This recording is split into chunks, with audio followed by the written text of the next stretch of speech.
Hello'. দাদা মই আপোনাক ফোন মাৰিছিলোঁ প্ৰাগজ্যোতিষপুৰ নিউজ লাইভৰ পৰা। আপুনি নেত্ৰ চৌধুৰী নহয় জানো? মই নেত্ৰঞ্জন চৌধুৰী কৈছো, হয়। আপোনাৰ পৰিচয়টো অলপ দিব নেকি? মানে আপুনি ধৰক ফেচবুকত আপোনাৰ পোষ্ট আহি থাকে, পাই থাকো। তো আপুনি মানে মই এটা আপোনাৰ টুইটাৰৰ লিংকটো দি দিম। ক'বলৈ গ'লে মই এজন সচেতন নাগৰিক, সচেতন নাগৰিক আৰু অৰাজনৈতিকভাৱে বিষয়বস্তুবোৰ চাওঁ। আপুনি এনে সঁচা কোনোবা আৰু মিছা সংগঠনৰ লগত জড়িত আছে নেকি, ধৰা ৰাজনৈতিক বা নাই মই ৰাইজৰ লগতে ৰাইজৰ লগতে জড়িত আছো। জনসাধাৰণৰ লগত আছে? জনসাধাৰণৰ লগত আছো। আমি আৰু কোনো ধৰণৰ ইতিমত নাই। জুবিনদাৰ ন্যায়ৰ প্ৰতি আপুনি সদায় পোষ্ট কৰি আছে, ভাল পাই আছো। জুবিনদাৰ এইটো অসমৰ আবেগ। জুবিন দা, আমি যদি সোধে কোন দেশৰ মানুহ, আমি এতিয়া ক'ব পাৰো আমি জুবিন দাৰ দেশৰ মানুহ। আৰু তেখেতে যিটো কথা বিশেষকৈ কৈছিল যে মোৰ কোনো জাতি নাই, ধৰ্ম নাই, বৰ্ণ নাই, ভাষা নাই, মই মুক্ত। গতিকে এই আইডিঅলজিটোৰ লগত আজি যুৱ প্ৰজন্ম বা ৰাইজে নিজকে খাপ খোৱা হৈছে পৰিৱেশটোৰ লগত। গতিকে তেওঁ আমাৰ এটা কণ্ঠ আছিল, আদৰ্শ আছিল। অকল এজন শিল্পী বা সংগীতজ্ঞ বুলি ধৰি লোৱা নহয়, এটা আদৰ্শৰ মৃত্যু হৈছে। সেই আদৰ্শৰ মৃত্যুৰ কেতিয়াও নহয়, আমি আগুৱাই নিম।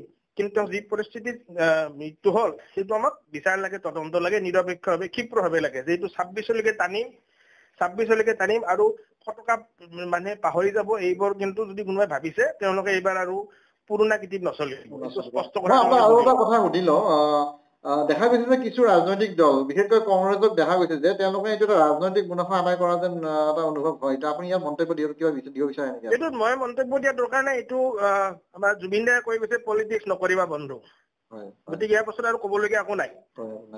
এতিয়া অকল সেইটোৱে নহয়, আপোনালোকে চাব, আপোনালোকে আৰু মন কৰিব, আপোনালোকৰ যোগেদি ৰাইজকো ক'ব বিচাৰো, বিভিন্ন শিল্পী কিছুমানে এটা নিশ্চুপতাও লৈছে। তেওঁলোকে এই বিষয়ে মুকলিভাৱে আগবাঢ়ি অহা নাই। গতিকে আমি ৰাইজে তেওঁলোককো লক্ষ্য কৰি আছো। আৰু তাৰ লগত কিছুমান বিতৰ্কিত কৰা শিল্পীও নিজৰ এতিয়া ভাৱমূৰ্তি শুধৰাবলৈ এতিয়া জুবিন দাৰ নামটো লৈ পালে তেওঁলোকে এতিয়া ৰাইজৰ কাষ চাপিবলৈ বিচাৰিছে। সেইবোৰ আপোনালোকে বুজি পাইছে কাৰ কথাবোৰ কৈছো। গতিকে তেওঁলোকক আমি লক্ষ্য কৰি আছো। গতিকে কথাটো এনে কম যে আপোনাৰ প্ৰশ্নটোৰ উত্তৰত যে জুবিন দাৰ গানটোৱে আমি লৈছো, পলিটিক্স নকৰিবা বন্ধু। আমি বিভিন্ন অসমৰ সংবাদ গোষ্ঠীত আজি গধূলি এটা নিউজ দেখিবলৈ পাইছো।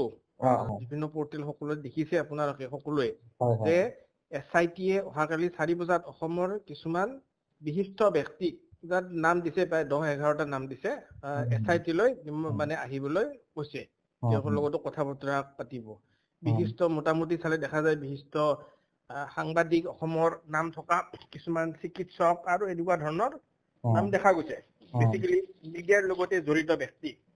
এতিয়া কথা হ'ল, যিহেতুকে বিষয়বস্তুটো জুবিন গাৰ্গৰ এটা ৰহস্যজনক মৃত্যু আৰু তাৰ পিছত পুংখানুপুংখভাৱে ওলাই থকা বিভিন্ন ধৰণৰ সন্দেহজনক তথ্যৰ ভিত্তিত যিহেতুকে ৰাইজ জাগি উঠিছে আৰু তাৰ নিকা ক্ষিপ্ৰ তদন্ত সকলে অৰাজনৈতিকভাৱে দাবী কৰি আছে। তেনেস্থলত কিছুমান এনে ব্যক্তিক নিমন্ত্ৰণ জনাইছে, যিবোৰৰ নাম আপোনালোকে চালেই দেখিব, এইবিলাক সাধাৰণতে ৰজা ঘৰৰ নিকটৱৰ্তী বুলি ৰাইজে কয় বা আমিও শুনো। এতিয়া কথা হ'ল, এই বিষয়ে আপোনালোকে দেখিছে কিন্তু সময়টো তোমাৰ ভট্টাচাৰ্যৰ নামো আছে। তেখেতেতো ৰজাঘৰীয়া নহয় বা উৎপল নহয়, শৰ্মাৰ আপুনি চাওক, তেনেহ'লে মই যদি ভাবো, আমি যদি কবি আমাৰ এই বৰ্মন, প্ৰণৱ বৰ্মন, লুইত বৰ্মন, এঞ্জেলা চাংমাই বা ৰবি শৰ্মা অভিনেতা, এওঁলোককো মাতিব পাৰিলেহেঁতেন, এটা ডাইভাৰ্চিফাইড হোৱাৰ কাৰণে, নহয় জানো? গ্ৰহণযোগ্যতা বাঢ়ে বস্তুটো, সেইটো কথা কৈছো। এইটোত আৰু এই পলিটিকেল মানুহে আহিব। ক'ব বিচাৰিছে যে মানে ইয়াত চৰকাৰী পক্ষৰ মানে এটা ষড়যন্ত্ৰমূলক এটা মানে তেনেকে সন্দেহটো আহিবই দিয়কচোন। যেতিয়া চাওক, সন্দেহটো কিয় নাহিব? এতিয়া কথাটো হ'ল, যেতিয়া আমাৰ চাওক, আমাৰ জুবিন গাৰ্গৰ লগত অতিশয় ওতঃপ্ৰোতভাৱে কাম কৰিছিল অসমৰ সুপুত্ৰ আৰু ভাৰতৰ সন্মানীয় বৈদেশিক বিভাগৰ ৰাজ্যমন্ত্ৰী শ্ৰী পবিত্ৰ মাৰ্ঘেৰিটা ডাঙৰীয়া। প্ৰায় 25-30 বছৰ তেওঁলোকে একেলগে কাম কৰিছিল, অতি ঘনিষ্ঠ বন্ধু আছিল। এতিয়া যিহেতুকে তেখেত ভাগ্যক্ৰমে এতিয়া বৈদেশিক বিভাগৰ ৰাজ্যমন্ত্ৰী আৰু ছিংগাপুৰৰ লগত আমাৰ সৌহাৰ্দ্যপূৰ্ণ এটা ৰিলেশ্যনশ্বিপ আছে। গতিকে ডিপ্ল'মেটিক প্ৰেচাৰ দি তাৰে তদন্ত কি হ'ল, তদন্তত আগবাঢ় হৈছে নে নাই, কি হৈছে, এই বিষয়টো ডিপ্ল'মেটিক প্ৰেচাৰ দিব লাগে নহয়। আজি যদি ঘটনাটো ক'ৰবাত আফগানিস্তান, পাকিস্তান বা চাইনাত হোৱাহেঁতেন, যি বা আন কোনো হোষ্টাইল কাণ্ট্ৰি, তেতিয়া দিগদাৰ আছিল যে এইবিলাক মানুহে কোঅপাৰেট নকৰে। গতিকে বিষয়বস্তুটো যিহেতু এটা ৰহস্য যে জল পট হওক কিছুমানে কৈছে তেখেতক বিষ দিছে আজি শুনিলো বা তেখেতে মূৰৰ লাওখলাত আঘাত পাইছিল এনেকুৱা ধৰণৰ কথা ওলাই থাকিব এতিয়া সঁচা মিছা কোনো নাজানে কি আছে কি নাই কথাটো স্পষ্ট কৰক যদি কিবা কৰিছে শাস্তি দিয়ক ৰাইজেতো সেইখিনিয়ে বিচাৰিছে এতিয়া তাতে হেমাহিটো কিয় এইটো হ'ব পাৰে যদিহে আচল কথাটো ওলাই পৰে জনসাধাৰণৰ মাজত জনসাধাৰণে হয়তো উত্ৰাৱল হয় যি দোষী মানে এই যোনজন দোষী যাক সন্দেহ কৰা হৈছে সিহঁতক হয়তো জেলৰ পৰা উলিয়াই বা জেলতো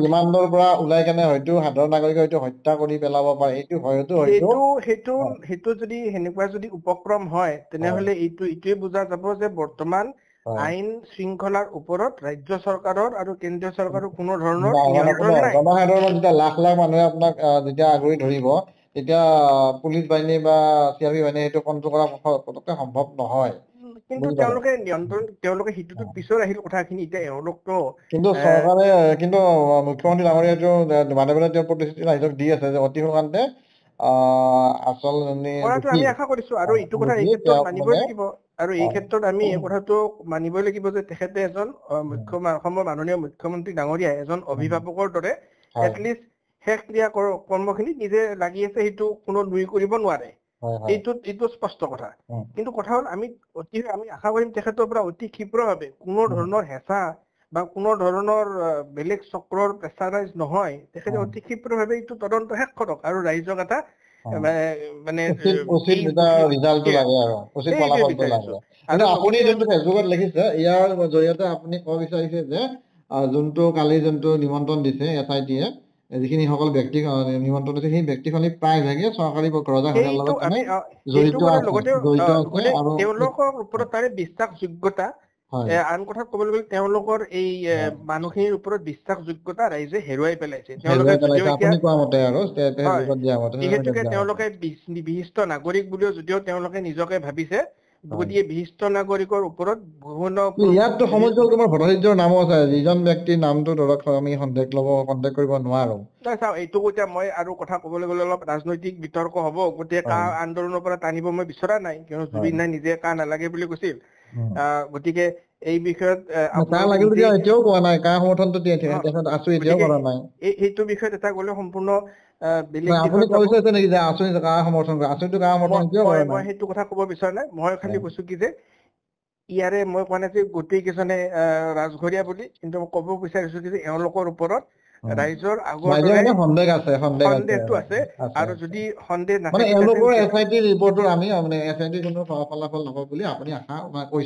আমি আশা কৰিছো ইয়াতে আৰু কিছুমান লুইত বৰ্মন হওক কবি প্ৰণৱ বৰ্মন হওক এঞ্জেলা চাংমাই হওক আৰু এনেকুৱা মুক্ত অৰাজনৈতিক কণ্ঠবোৰো থাকক